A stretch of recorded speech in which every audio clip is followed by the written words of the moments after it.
बहुत सारे लोग जो बाबा रामदेव के बड़े समर्थन के हैं और बड़े ही उनको मानते हैं, उन सभी लोगों का एक ही मत है कि बाबा रामदेव ने ये बात ज्योतिष के बारे में नहीं कही है, ज्योतिषियों के बारे में कही है, जो फर्जी बातें बताते हैं, समाज में लोगों को लूटते हैं, ठगते हैं, उनके बारे में बाबा रामदेव ने कहा है।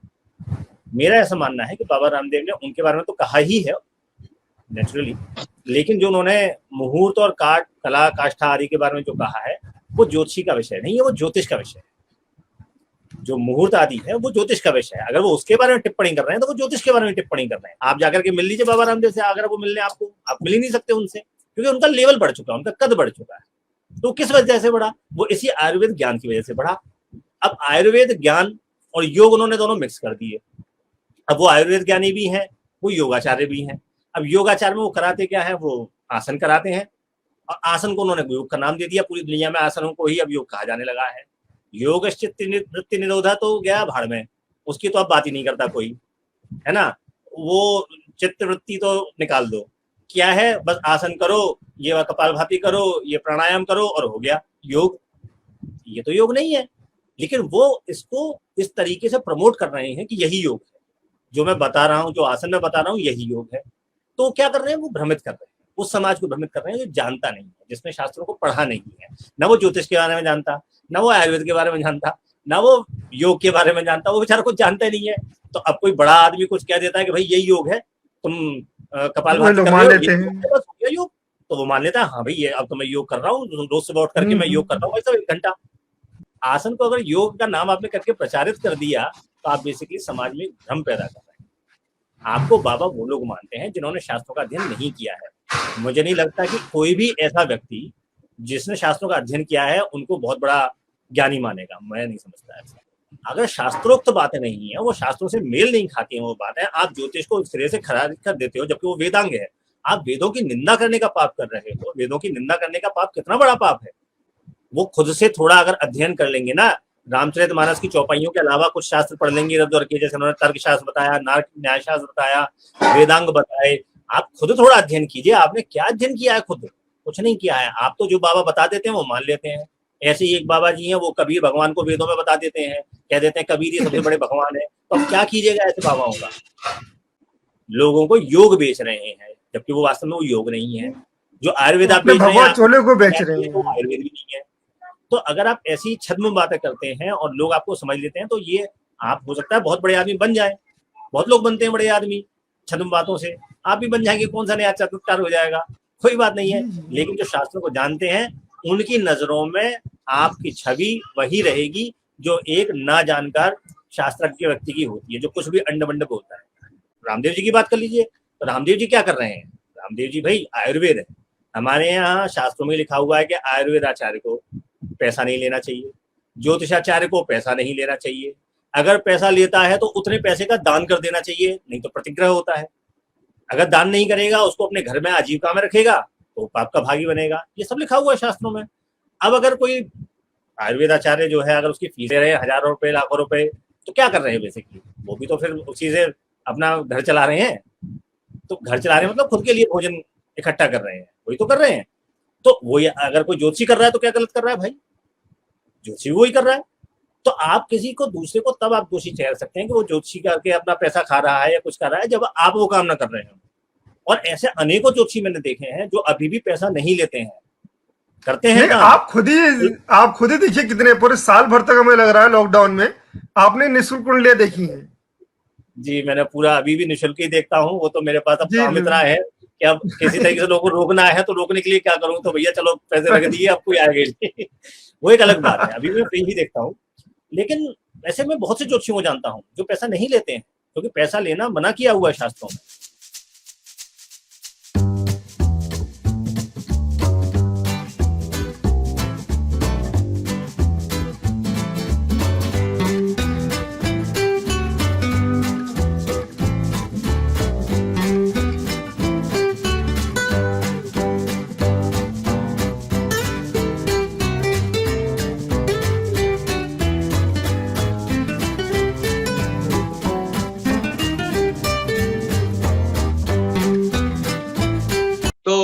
मैं चाहता हूं कि हमारे अभिनव शर्मा जी, बहुत खुशी हुई आपका दर्शन हुआ।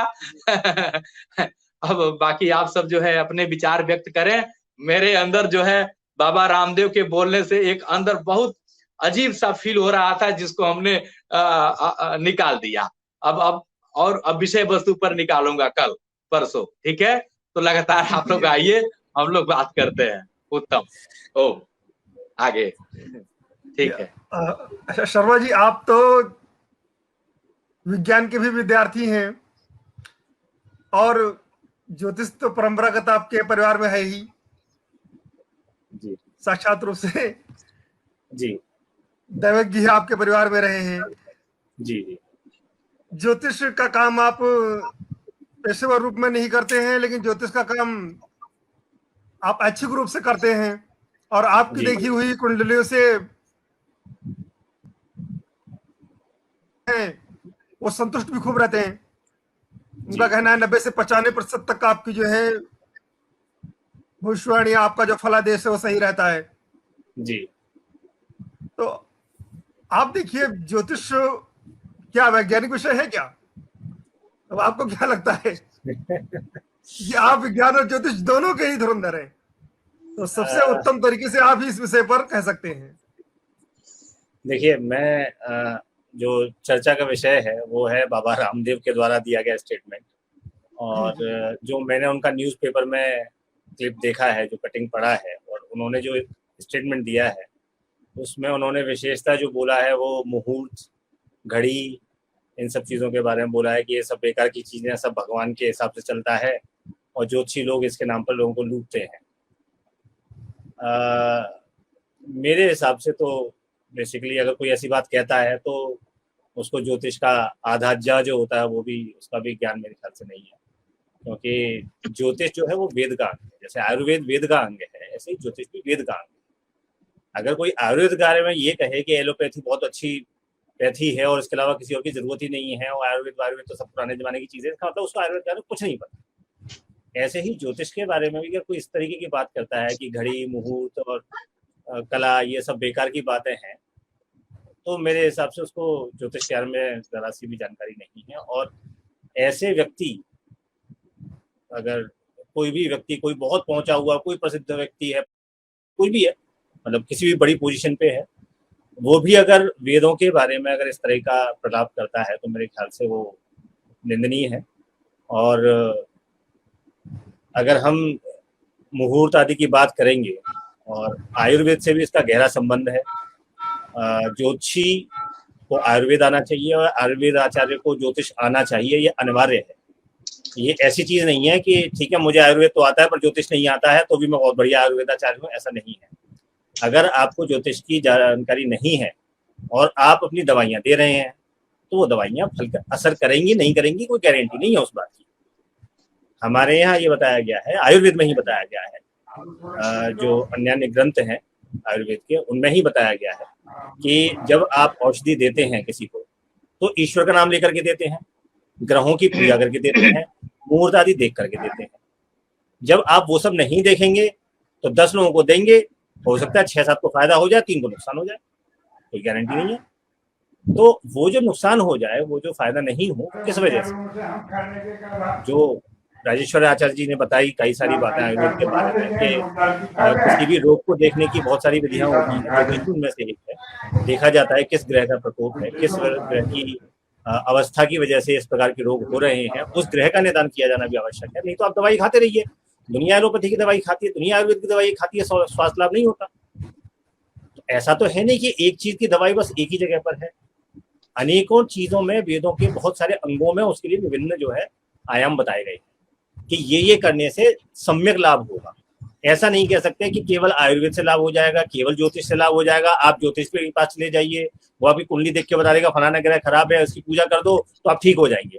ऐसा 100% नहीं कहा जा सकता। आप दवाई खाना छोड़ देंगे, बोलेंगे ज्योतिषी ने बोल दिया ये फलाने ग्रह की पूजा कर लो, तो ज्योतिषी क्या कर लेगा? इसमें आपको सारे काम करने पड़ेंगे। और कई मेरी सोसाइटी में भी कई लोगों से चर्चा हुई इस विषय में। लोग, मतलब बहुत सारे लोग जो बाबा रामदेव के बड़े समर्थन के हैं और बड़े ही उनको मानते हैं, उन सभी लोगों का एक ही मत है कि बाबा रामदेव ने ये बात ज्योतिष के बारे में नहीं कही है, ज्योतिषियों के बारे में कही है, जो फर्जी बातें बताते हैं, समाज में लोगों को लूटते हैं, ठगते हैं, उनके बारे में बाबा रामदेव ने कहा है। मेरा ऐसा मानना है कि बाबा रामदेव ने उनके बारे में तो कहा ही है नेचुरली, लेकिन जो उन्होंने मुहूर्त और काट कला काष्ठा आदि के बारे में जो कहा है वो ज्योतिषी का विषय नहीं है, वो ज्योतिष का विषय है।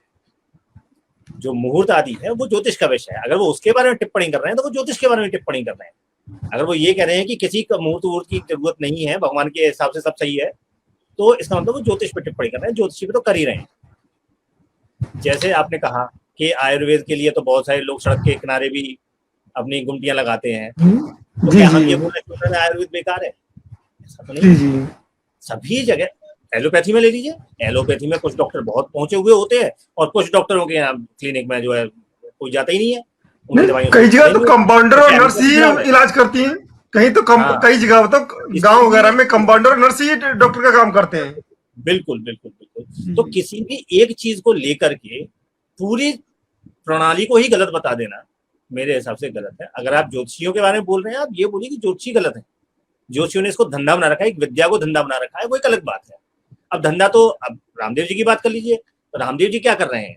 रामदेव जी भाई आयुर्वेद है, हमारे यहाँ शास्त्रों में लिखा हुआ है कि आयुर्वेद आचार्य को पैसा नहीं लेना चाहिए, ज्योतिषाचार्य को पैसा नहीं लेना चाहिए। अगर पैसा लेता है तो उतने पैसे का दान कर देना चाहिए, नहीं तो प्रतिग्रह होता है। अगर दान नहीं करेगा, उसको अपने घर में आजीविका में रखेगा तो पाप का भागी बनेगा। ये सब लिखा हुआ है शास्त्रों में। अब अगर कोई आयुर्वेद आचार्य जो है, अगर उसकी फीस ले रहे हैं हजारों रुपए लाखों रुपए, तो क्या कर रहे हैं बेसिकली? वो भी तो फिर उसी से अपना घर चला रहे हैं। तो घर चला रहे हैं मतलब खुद के लिए भोजन इकट्ठा कर रहे हैं, वही तो कर रहे हैं। तो वही अगर कोई ज्योतिषी कर रहा है तो क्या गलत कर रहा है भाई? ज्योतिषी वही कर रहा है। तो आप किसी को दूसरे को तब आप दोषी ठहरा सकते हैं कि वो ज्योतिषी करके अपना पैसा खा रहा है या कुछ कर रहा है, जब आप वो काम ना कर रहे हैं। और ऐसे अनेकों ज्योतिषी मैंने देखे हैं जो अभी भी पैसा नहीं लेते हैं, करते हैं काम। आप खुद ही देखिए, कितने पूरे साल भर तक हमें लग रहा है लॉकडाउन में आपने निःशुल्क कुंडलियां देखी हैं।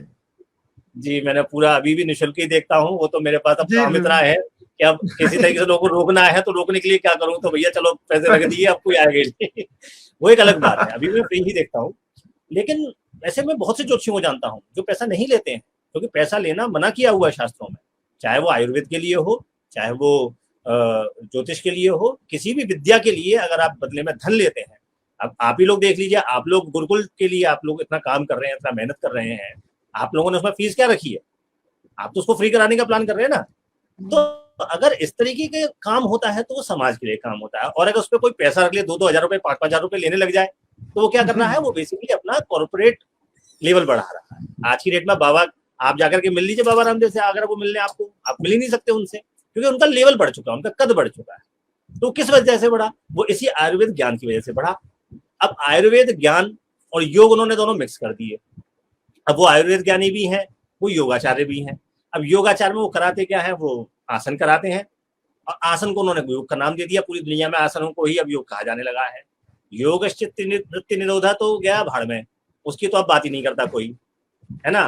वो चित्तवृत्ति तो निकाल दो, क्या है? बस आसन करो, ये कपालभाति करो, ये प्राणायाम करो और हो गया योग। ये तो योग नहीं है, लेकिन वो इसको इस तरीके से प्रमोट कर रहे हैं कि यही योग है, जो मैं बता रहा हूँ, जो आसन में बता रहा हूँ, यही योग है। तो क्या कर रहे हैं? वो भ्रमित कर रहे हैं, उस समाज को भ्रमित कर रहे हैं जो जानता नहीं है, जिसने शास्त्रों को पढ़ा नहीं है। ना वो ज्योतिष के बारे में जानता, ना वो आयुर्वेद के बारे में जानता, ना वो योग के बारे में जानता, वो बेचारा कुछ जानता ही नहीं है। तो अब कोई बड़ा आदमी कुछ कह देता है कि भाई यही योग है, तुम कपालभाति कर रहे हो, योग, तो वो मान लेता है, हाँ भाई ये अब तो मैं योग कर रहा हूँ, रोज सुबह उठ करके मैं योग कर रहा हूँ भाई 1 घंटा। अब उससे पूछो कि भैया योग में क्या करते हो? अष्टांग योग होता है हमारे यहाँ, 8 भाग होते हैं, उसके में से कितने भाग कर लेते हो तुम? बताओ जरा। यम नियम आसन प्रत्याहार कहाँ है सब? बताओ क्या किया तुमने?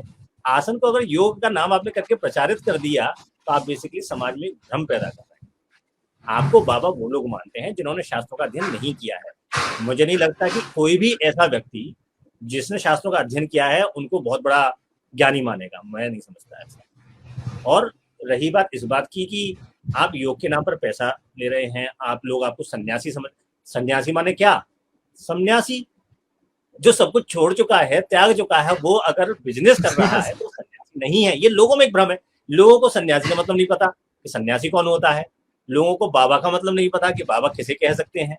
अरे भाई, जो वयोवृद्ध है, जो ज्ञान वृद्ध है, वो बाबा है। अब कोई भगवा चूल्हा धारण कर ले तो ऐसे तो भगवा चूल्हा तो बहुत लोग धारण कर लेते हैं, मैं कल को धारण करने लग जाऊं तो क्या मैं बाबा बन जाऊंगा?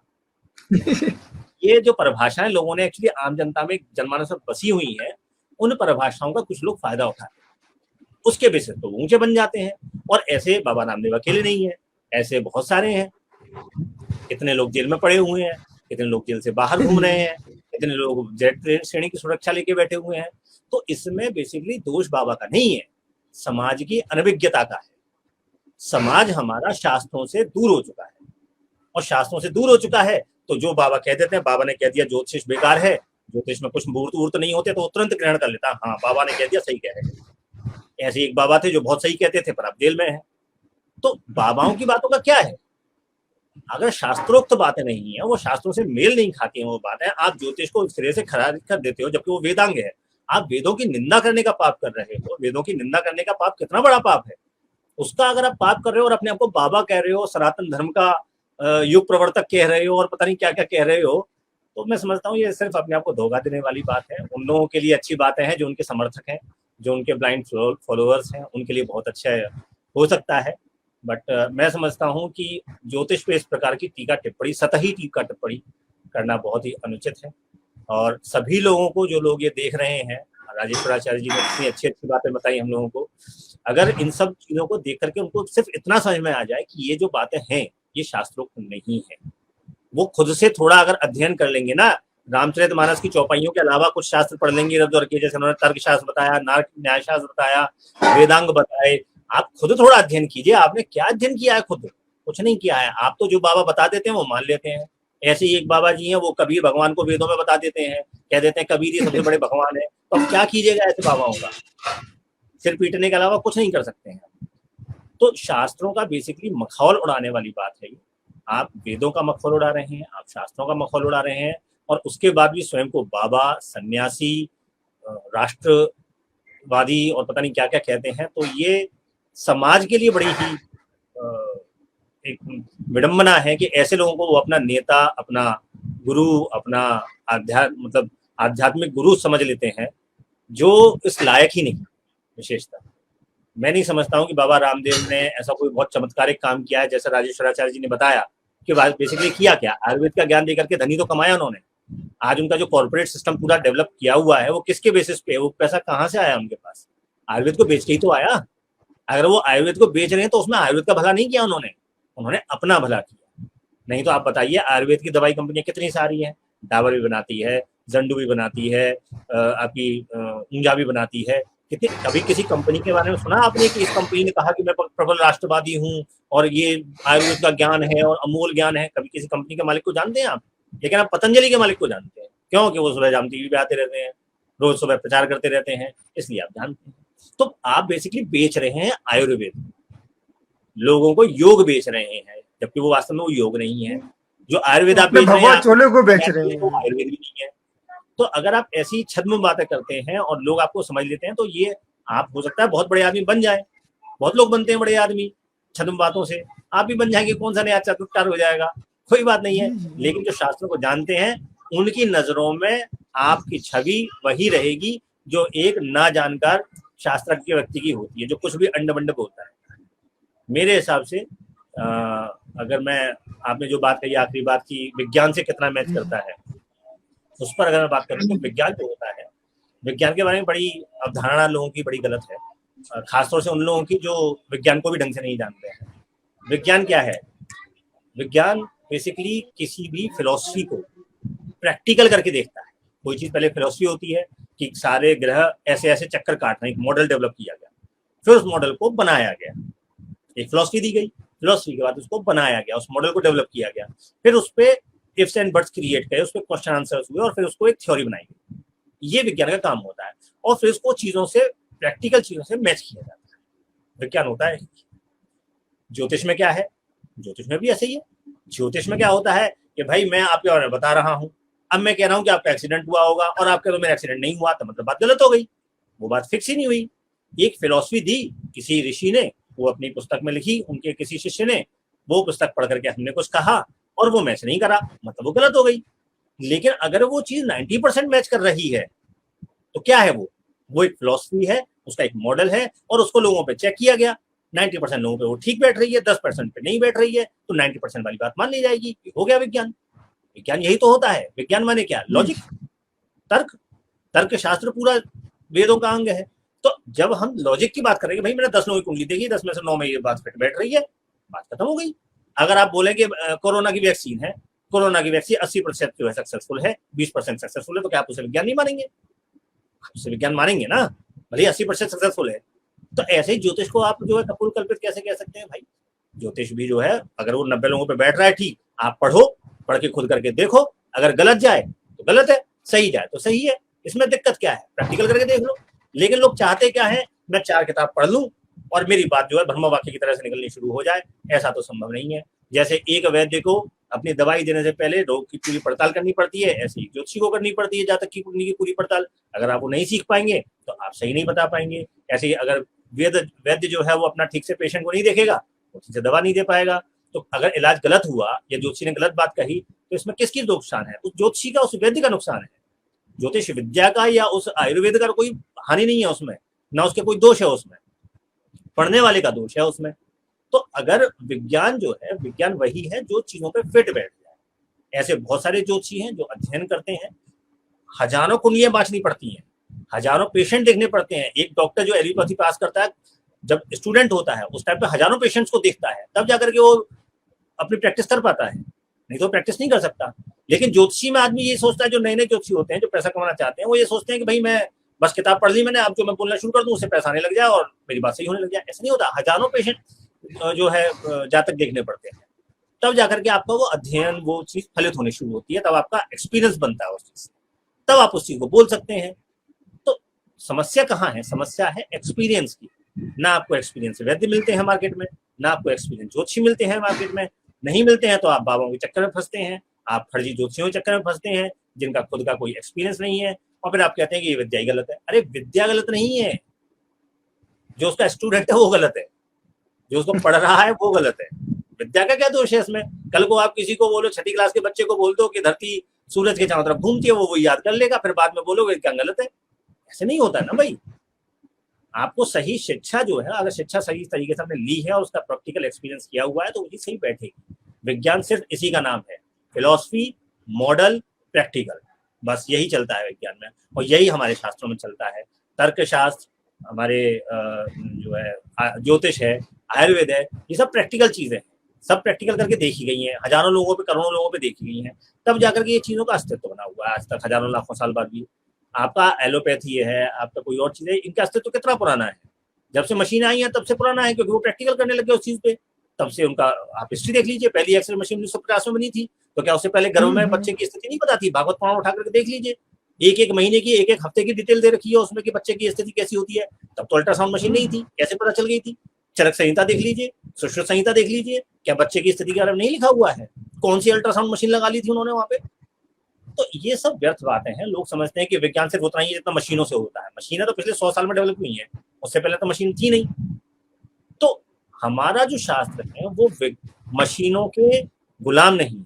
आपका विज्ञान जो है, आज का जो मॉडर्न साइंस है, वो मशीनों की गुलाम है। मशीनें टूट जाएंगी, हबल टेलीस्कोप टूट जाएगा, फिर वो नहीं देख पाएंगे कि कहाँ क्या हो रहा है। हमारे यहाँ ऐसा नहीं था, हमारे यहाँ अलग तरीके से। तो विज्ञान मैं समझता हूँ, ज्योतिष अपने आप में एक विज्ञान है जिसको प्रैक्टिकली करके देखा जा सकता है। लोग नहीं देखना चाहते हैं वो एक अलग बात है, लोग नहीं पढ़ना चाहते हैं वो एक अलग बात है, लोग नहीं जानते हैं वो एक अलग बात है, और उनकी उस नासमझी का, उस ना जानने का कुछ बाबा लोग फायदा उठाते हैं, उसका कोई इलाज नहीं है, वो लाइलाज बीमारी है। जी, कुछ एक टिप्पणियां ले ली जाए।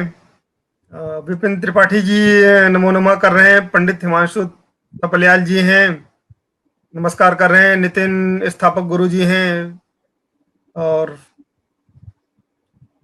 डॉक्टर सुशील सेमवाल जी हैं। डॉक्टर सुशील सेमवाल जी की एक टिप्पणी है कि सभी का अभिनंदन कर रहे हैं और वैदिक परंपरा बहुत सूक्ष्म और विशद है। विशाल का ज्ञान को आत्मसात करने के लिए गुरुओं का ही आश्रय लिया जाता है। फलाने व्यापारी बाबा ने भी पूर्व में किसी से योग सीखा है, उन्हें कहने से पहले सोचना चाहिए। अद्वैत योगिया जी प्रणाम कर रहे हैं आचार्य गणों को। अरुण भट्ट भरदारी जी बहुत सुंदर कह रहे हैं। सुमित कृष्णा जी प्रणाम कह रहे हैं। सुमित कृष्णा जी ने एक बड़ी अच्छी टिप्पणी की हुई है कि बाबा ने एक सीरियल भी बनाया था जिसमें उन्होंने दिखाया था कि ब्राह्मण लोग बाबा को मंदिर में प्रवेश नहीं करने देते थे। फिर ब्राह्मण समाज द्वारा आलोचना करने पर बाबा ने माफी मांगी थी। इसलिए कोई व्यक्ति क्या कहता है यह महत्वपूर्ण नहीं है। समस्या यह है कि हम व्यक्ति को इतना बड़ा बना देते हैं कि वो खुद को भगवान समझने लगता है और फिर खुद भी कुछ भी बोलता रहता है। ब्राह्मण लोगों ने उनको मंदिर में प्रवेश नहीं करने दिया था, लेकिन जो गुरुकुल था जिसमें बाबा जी ने शिक्षा प्राप्त की है वो ब्राह्मणिक के उसके संचालक थे। आचार्य भी ब्राह्मण थे और जो छात्र साथ में पढ़ते थे वो भी ब्राह्मण थे, तो उन्होंने इनको लात मार करके नहीं भगाया। आज भी पतंजलि में देखेंगे तो सर्वाधिक वहां ब्राह्मण हैं जो उनके लिए स्तंभ के रूप में वहां पर कार्य संभाले हुए हैं। इनको ये जो प्रभुता पाई जाय मद नाही, ये धन वैभव इतना ज्यादा अब इनको जो है अब पच नहीं रहा है। ये ब्राह्मणों की जो निंदा की है, नियत में खोट होती है जिसके, वो इस तरह की हरकतों को प्रायः करते रहता है। ये ज्योतिष की इन्होंने पहली बार निंदा नहीं करी है। आज के 2.5 वर्ष पहले भी इन्होंने निंदा करी थी और उस समय भी बहुत चुनौती दी गई थी, लेकिन ये सामने नहीं आए। ये सामने आते नहीं है। ये क्यों नहीं आते हैं? क्योंकि इनको पता है कि ये इस तरह से इनका जो है ये अपमानित हो जाएंगे उसमें, क्योंकि वहां इनकी बोलती बंद हो जाएगी। जो ज्योतिष नहीं जानता होगा वो जान लीजिए कि वह ना आयुर्वेद को ठीक से जान रहा है, ना वह जो है अन्य विषयों को भी ठीक से जानने वाला होता है। वो ज्योतिष जानने वाला ही वह सभी विषयों को प्रायः अच्छे से जान सकता है, क्योंकि धरती पर रह रहा है, धरती को भी इसका भी विश्लेषण जो है ज्योतिष में बताया गया है। एक बहुत विशद और कपिल शर्मा जी बोले जी, डॉक्टर सेमवाल जी का कहना है कि जो कपिल शर्मा शो में दांत निपोड़ सकता है वह कहाँ का बाबा। ये बात देखने में भले आपको थोड़ी भद्दी लगे, लेकिन इसमें गलत कुछ नहीं है। देखिए, चित्तवृत्ति जिसकी निरोध हो जाएंगी वो इस प्रकार से फुहड़ हास्य तो नहीं करेगा। फुहड़ हास्य जिसको हगिंग कहते हैं, हगिंग करने पर मतलब केवल, अब उसको हिंदी में कहना ठीक नहीं है, जो लोग अंग्रेजी समझते हैं या फिर अनुवाद पढ़ लीजिएगा। तो ऐसे शब्दों पर, शब्दावली पर जो हास्य करता हो तो उसका चित्तवृत्ति जो है निरोध हो चुका है। चित्तवृत्तियों का निरोध कैसे कहा जाएगा?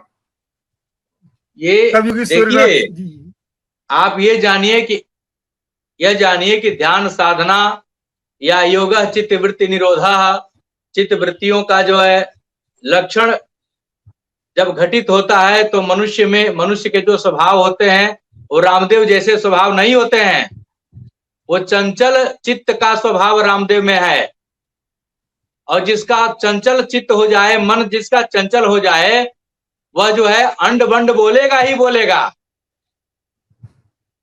वह इसमें मैनेजमेंट संभाल रहे हैं, रुपए पैसे का आवागमन देख रहे हैं, ईंट पत्थर का और नक्शों का जो है डिजाइन देखने में लगे हुए हैं, औषधियों के डब्बे पैक रैपर और उसके प्रचार प्रसार में लगे हुए हैं।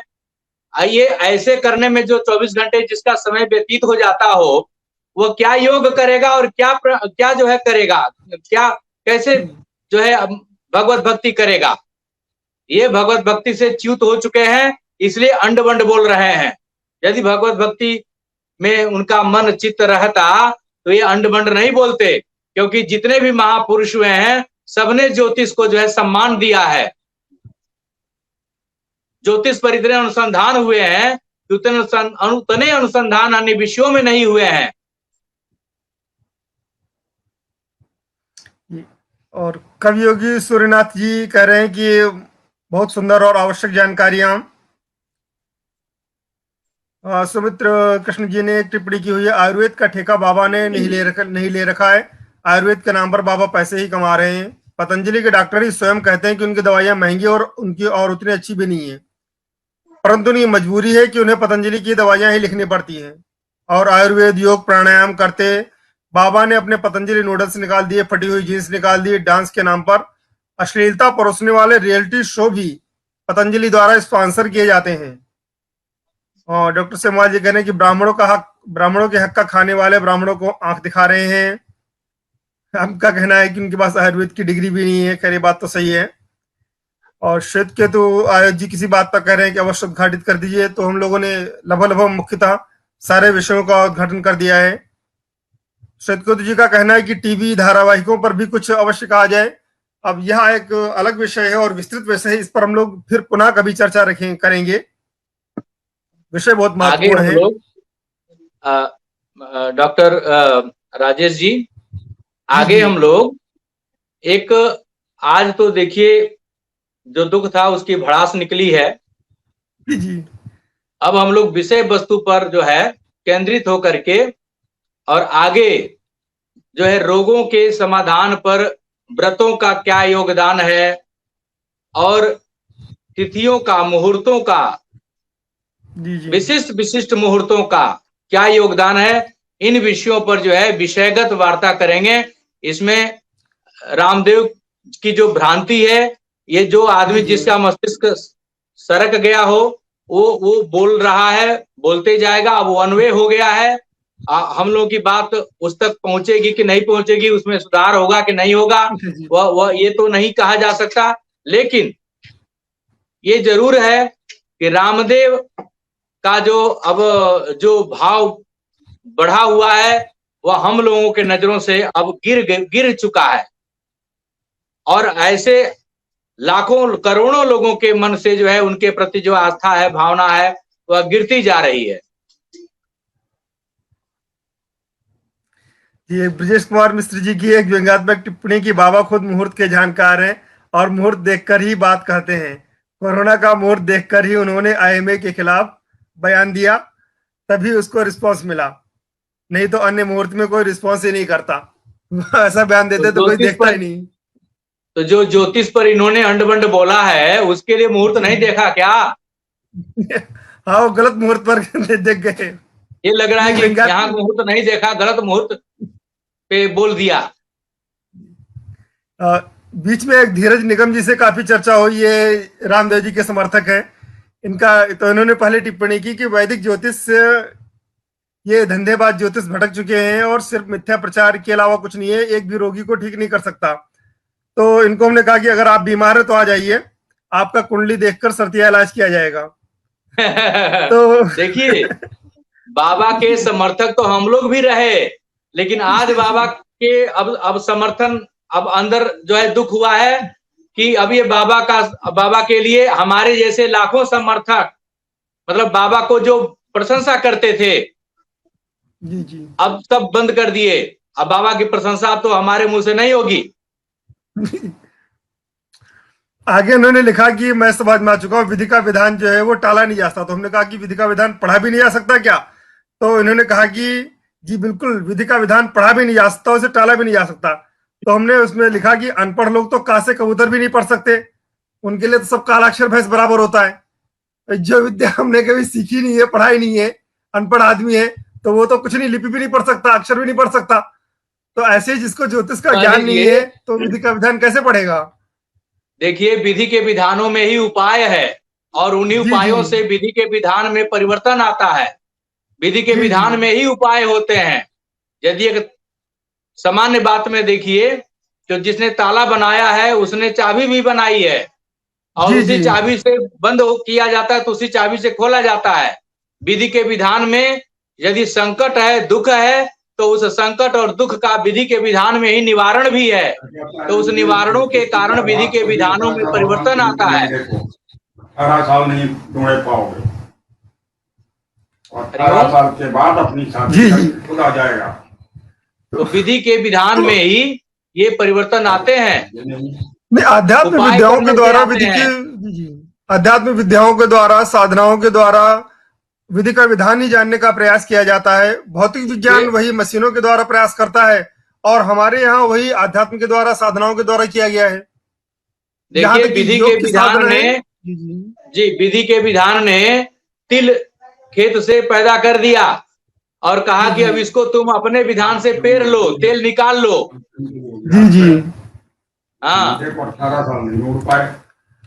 तो आप सभी ने ज्ञानवर्धक चर्चा सुनी होगी। एक अंतिम टिप्पणी बड़ी अच्छी है कि अद्भुत ज्ञान चर्चा, ऐसे कार्यक्रमों की श्रृंखला निरंतर चलाकर नई पीढ़ी को जोड़ने का प्रयास हम सभी को मिलकर करना चाहिए। आज नई पीढ़ी को वामपंथी पाखंड और नास्तिकता से बचाना अति आवश्यक है। बिल्कुल जरूरी बात, बहुत सही है। उनको धन्यवाद दीजिए जिन्होंने टिप्पणी की है। जी जी, सभी टिप्पणीकर्ताओं को, सभी देखने वालों को, सभी दर्शकों को, सभी श्रोताओं को और देश विदेश में फैले हुए सप्तर्षिकुलम के सहयोगियों को, मित्रों को पुनः पुनः धन्यवाद। आचार्य जी के चरणों में सादर चरण स्पर्श। आचार्य जी सप्तर्षिकुलम के निदेशक भी हैं, जैसा कि आप लोग जानते हैं, और आप जो वाणी कह रहे हैं ये सप्तर्षिकुलम की आधिकारिक वाणी है। अभिनंदन शर्मा जी हम लोगों के अभिन्न सहयोगी हैं और प्रारंभ से ही हम लोगों के कार्य में जुड़े हुए हैं।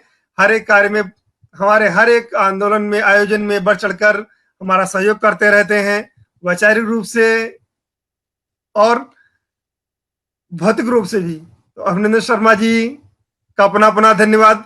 अभिनंदन शर्मा जी को हमने 11 बजे ही बताया था और इतने कम समय के बीच भी आपने अपना बहुमूल्य समय निकाला, क्योंकि रविवार का ही अवकाश होता है आपके पास, और फिर भी आपने समय निकाल करके हम लोगों के कार्यक्रम की गुणवत्ता का वर्धन किया। इसके लिए आपको बारंबार धन्यवाद। सप्तर्षिकुलम की ओर से आप सभी का अभिनंदन, वंदन, बहुत बहुत धन्यवाद। बहुत खुशी हुई अभिनंदन जी आए, बहुत उच्च विचारक हैं, देख करके बहुत प्रसन्नता हुई मुझे, बहुत अच्छा लगा। आशीर्वाद रखें बस आपका।